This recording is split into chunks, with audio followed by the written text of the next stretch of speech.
Traders point நண்பர்களுக்கு சிறப்பு வணக்கம். நம்ம டிஸ்க்ளைமர் எடுத்துக்கிறோம். நம்ம செபி ரிஜிஸ்டர் அட்வைசரோ ஆர்ஐவோ கிடையாது.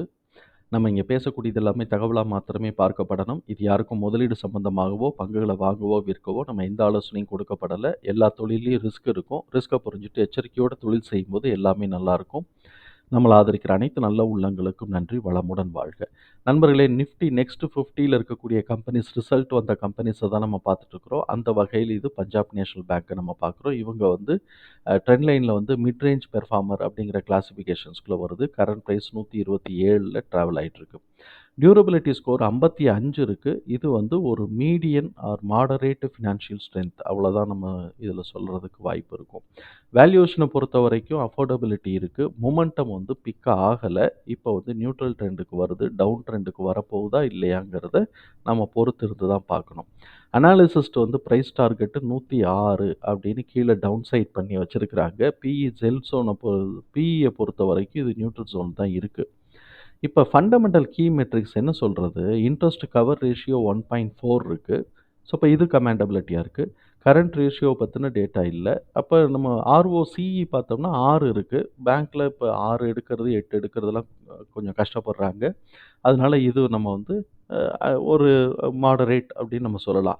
பட் ஆர்ஓஇ வந்து பார்த்தோம்னா 8% இருக்குது. இதுவும் ஒரு மாடரேட் ரேஞ்சில் தான் இருக்குது. டெப்ட் டு ஈக்விட்டி ரேஷியோ 0.8 இருக்குது. நம்ம சில பேங்க்லலாம் பார்த்தோம், 1க்கு மேலெல்லாம் போய் பார்த்தோம். இப்போ இதில் 0.8ங்கிறது வந்து 0.5 வந்து நமக்கு வந்து ரேஞ்சாக இருந்தால் கூட, அதுக்கப்புறம் 0.3 எக்ஸ்ட்ராவாக இருக்கக்கூடிய 0.3ங்கிறது டாலரன்ஸ்குள்ளே இருக்குது அப்படிங்கிறத நம்மளால் புரிதலுக்கு எடுத்துக்க முடியுது. பிஇ ரேஷியோ 15.3 இருக்குது. நம்ம ஏற்கனவே என்ன பார்த்துருக்குறோம்? 25, 15, 8 to 10, அதுக்கப்புறம் 4 to 5 அந்த ரேஞ்சு தான் நம்ம பார்த்துருக்குறோம். ஸோ இப்போ இவன் 15 வந்திருக்கிறான். அப்போ இங்கே கரெக்ஷன் வரப்போகுதா? இல்லை இதை பிரேக் பண்ணி மேலே ஏற்ற போகுதா? அப்படிங்கிறது தான் நமக்கு கொஸ்டின். இது வந்து ரிசல்ட்லேயும் டெக்னிக்கலாகவும் நம்ம அனலைஸ் பண்ணிக்கலாம். ரிசல்ட் பாசிட்டிவாக வந்துச்சுன்னா மேலே ஏற்றுவாங்க. ரிசல்ட் கவுத்தி விட்டுச்சுன்னா கீழே கரெக்ஷனுக்கு 8லேருந்து 10 வரைக்கும் கொண்டு வந்து இறக்கி விட்ருவானுங்க. ப்ரைஸ் டு புக் வந்து பார்த்தோம்னா 1.3 இருக்குது. 1.3 அப்படிங்கிறது இது வந்து கம்மியாக இருக்குது. இது வந்து நமக்கு நல்ல ஆப்டிமம் லெவல். இன்வெஸ்டர்ஸுக்கு இது ஆப்டிமம் லெவல் தான். ஆனால் பிஇயை பொறுத்த வரைக்கும் கீழே கரெக்ட் ஆக போதா இல்லையாங்கிறத பார்த்துட்டு நம்ம இன்வெஸ்டர்ஸ் என்ட்ரி எடுக்கலாம். ஆனுவல் ஃபார்வர்டு இபிஎஸ் ஃபோர்காஸ்ட் வந்து பார்த்தோம்னா 12.3 இருக்குது. இது வந்து சர்ப்ரைஸ் வந்து 5% சர்ப்ரைஸ் எதிர்பார்க்குறாங்க. சர்ப்ரைஸ் வந்து 5% எதிர்பார்க்குறாங்க. ஆமாம், சர்ப்ரைஸ் 5% எதிர்பார்க்குறாங்க.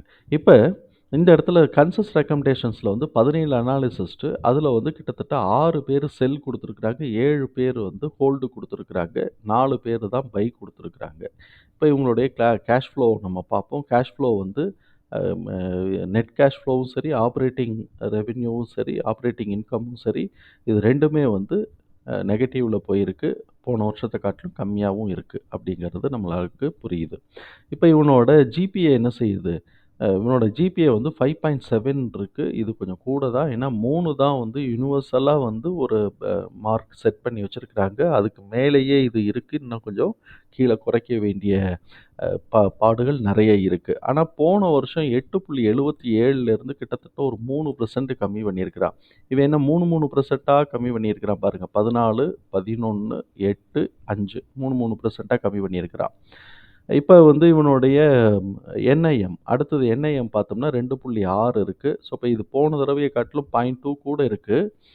இவன் இப்போ இந்த 0.2 கூட இருக்குது. இது ஓகே. பட் என்ஐஎம் பொறுத்த வரைக்கும் என்பிஏ இறங்கணும். அதுக்கப்புறம் வந்து ரெப்போ ரேட் வந்து இன்னொன்று இருக்குது. ரெப்போ ரேட்டும் இறங்கணும். அப்புறம் சிஏஎஸ்ஏல கொஞ்சம் கான்சன்ட்ரேட் பண்ணும்போது என்ஐஎம்லேருந்து இவங்களுக்கு கூட கிடைக்கிறதுக்கு வாய்ப்பு இருக்குது. ஸோ இப்போ இதெல்லாம் வந்து இவங்க பிஸ்னஸில் வந்து மாடலில் பண்ணணும். என்னென்ன பண்ணியிருக்காங்கன்னு நமக்கு தெரியல. பட் நம்ம இதெல்லாம் தான் மாடலில் பார்க்கணும் அப்படிங்கிறத பார்க்குறோம்.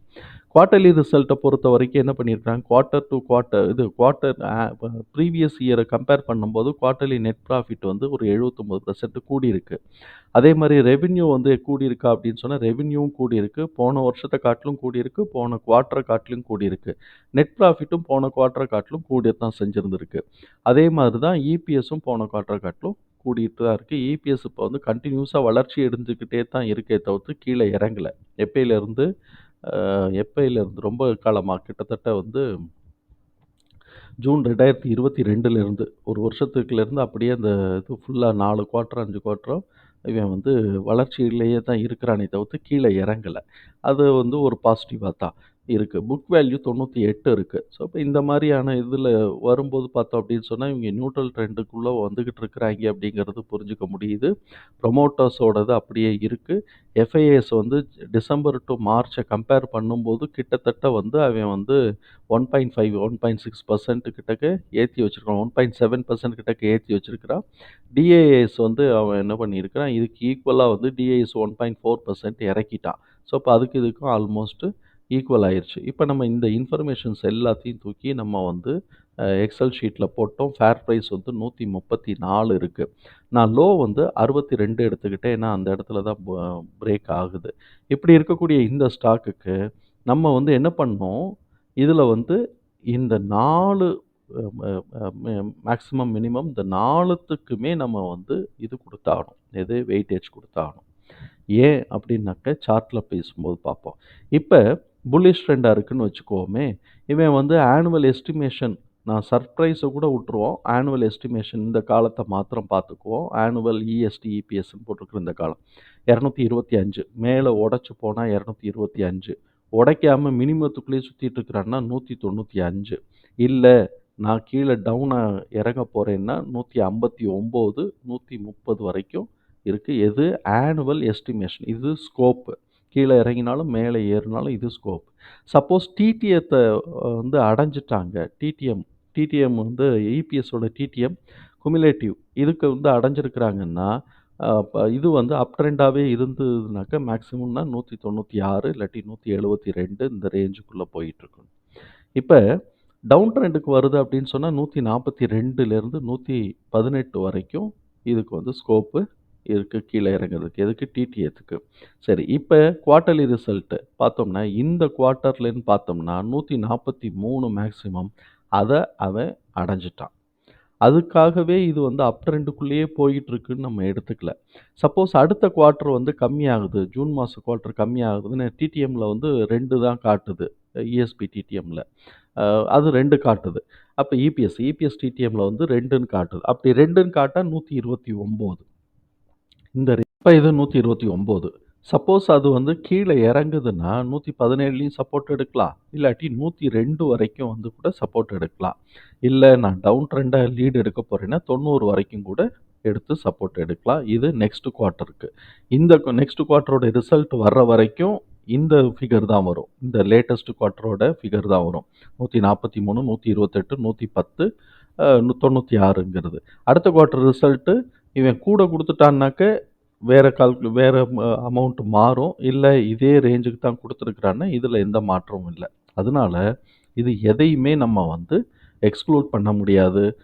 இது வந்து அப் ட்ரெண்டில் இருக்குது அதனால அந்த மேக்ஸிமம் தான், டவுன் ட்ரெண்டில் இருக்குது இந்த மேக்ஸிமம் தான் அப்படின்னு எக்ஸ்க்ளூசிவாக ஏதாவது ஒன்றை மாத்திரம் எடுக்க முடியுமானா எடுக்க முடியாது. ஏன்னா அந்த அளவுக்கு கன்ஃபியூஷன் இருக்குது.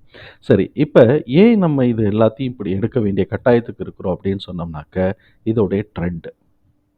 இவன் என்ன பண்ணியிருக்கிறான், நான் மந்த்லி டைம் ஃப்ரேமில் வச்சுருக்கிறேன். இவன் என்ன பண்ணியிருக்கிறான், இந்த ட்ரெண்ட் லைனை போட்டால் அந்த 143ங்கிறது கரெக்டாக அந்த ட்ரெண்ட் லைனில் முட்டிக்கிட்டு நிற்கிது. இப்போ அதிலிருந்து அடுத்த மந்த்துக்கு கீழே கரெக்ஷன் இறங்குறான். இப்போ இவன் டவுன் ட்ரெண்டுக்கு லீடு எடுக்கிறான்னா 102 இல்லை 96, 90 அந்த ரேஞ்சு வரைக்கும் வரலாம். இல்லை நான் கீழே வரைக்கும் இறங்குவேன்னா 62. இப்போ நமக்கு அடுத்த குவார்ட்டருடைய ரிசல்ட்டை பேஸ் பண்ணி தான் அடுத்தது மாதத்துக்கு என்ன நடக்க போகுதுன்னு இப்போ நம்ம வந்து பார்க்க போகிறோம். இப்போ இந்த குவார்ட்டருடைய ரிசல்ட்டு அடுத்த குவார்ட்டர் ரிசல்ட் வர்ற வரைக்கும் இந்த குவார்ட்டர் தானே. அப்போ 143க்கு மேலே ஏற போகிறது இல்லை. அப்போ 128, 110க்கோ இறங்கிறதுக்கு வாய்ப்புகள் இருக்குது. ஸோ இப்போ இதில் 128க்கு வந்துட்டு அடுத்த குவார்ட்டர் ரிசல்ட் அதுக்குள்ளேயே வந்து கம்மியாக வந்துட்டான்னா கீழே இறக்கி விடுவாங்க. இல்லை கூட வந்துச்சுனாக்கா மேலே ஏற்றி 129 வரைக்கும் மேலே ஏற்றுங்கடா, என்ன வந்திருக்கோ என்ன ஃபிகர் வந்திருக்கோ அதுக்கு ஏற்ற வரைக்கும் ஏற்றுங்கடா அப்படின்னு சொல்லி அவன் கொண்டு போகிறதுக்கு வாய்ப்புகள் இருக்குது. ஸோ இப்போ அந்த மாதிரி இருக்கிறதுனால நம்ம நெக்ஸ்ட் குவார்ட்டருடைய ரிசல்ட்டை நம்ம பார்க்கணும். அப்போ தான் அது சரியாக இருக்கும். எல்லாமே பாசிட்டிவாக இருக்குது அப்படின்னு சொன்னால் இந்த ஸ்ட்ரக்சரை உடச்சி ட்ரெண்ட் லைனில் இதை வந்து ரெசிஸ்டன்ஸ் லைனை உடச்சி ஒரு புல் பேக் வச்சான்னா 196, 229 போகிறதுக்கு வாய்ப்பு இருக்குது. இது எல்லாமே இனிமேல் சப்சிக்வெண்ட் குவார்ட்டருடைய ரிசல்ட்டை டிபெண்ட் பண்ணி தான் பிஎன்பி இருக்குது. அதனால் அதை கொஞ்சம் க்ளோஸாக வாட்ச் பண்ணிக்குவோம். அதை நம்ம வந்து ஃபாலோ அப்பில் ரெகுலராக நம்ம ஃபாலோ அப்பில் போடுறபடி போட்டுக்குவோம். தகவல் நமக்கு பயனுள்ளதாக இருந்ததுன்னா சங்கருக்கு ரொம்ப சந்தோஷம். நம்மளை ஆதரிக்கிற அனைத்து நல்ல உள்ளங்களுக்கும் நன்றி. வளமுடன் வாழ்க.